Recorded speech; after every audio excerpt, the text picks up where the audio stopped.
আসসালামু আলাইকুম। আজকে আমাদের দিয়ামনির বাবা বাজার থেকে এই যে তেলাপিয়া মাছ আনছে, বড় বড় তেলাপিয়া মাছ।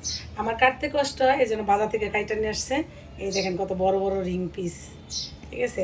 আর আছে সাথে টুকাইনা শাক। অনেকে এই শাকের চিনেন, অনেকে অনেক ধরনের কথা কয়। এটারে আমি এলেঞ্চা শাক বলে, আমি বলি এটারে টুকাইনা শাক।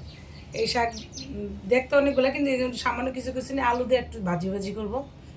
আর ওই তেলাপিয়া মাছের পাতলা ঝোল করবো, গরমের দিন তো একটু ঝোল ঝোল খাইতেই ভালো।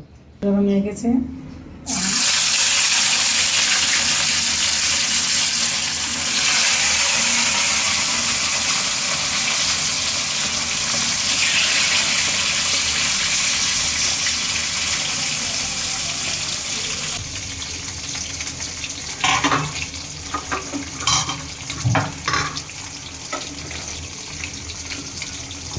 বন্ধুরা, এই যে টুকাইনা শাক ভাজি, আজকে দুপুরের টুকাইনা শাক ভাজি আলু দিয়া, আর তেলাপিয়া মাছ পাতলা ঝোল করছি। অল্প অল্প মশলা দিয়ে তরকারিটা রান্না করছি, কারণ গরমের দিন বেশি ভারী মশলা খাইলে সমস্যা।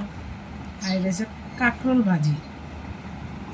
এখন দিয়ারা বুক খেয়ে বলবে কিরকম হয়েছে। বন্ধুরা, শাকটা কিন্তু খুবই মজা হয়েছে, অনেক মজা হয়েছে, খাই দেখলাম। তরকারিগুলো ভালো হয়েছে, আর সবসময় ভালো হয়, তবে শাকটা আজকে আমার কাছে অনেক ভালো লাগতেছে।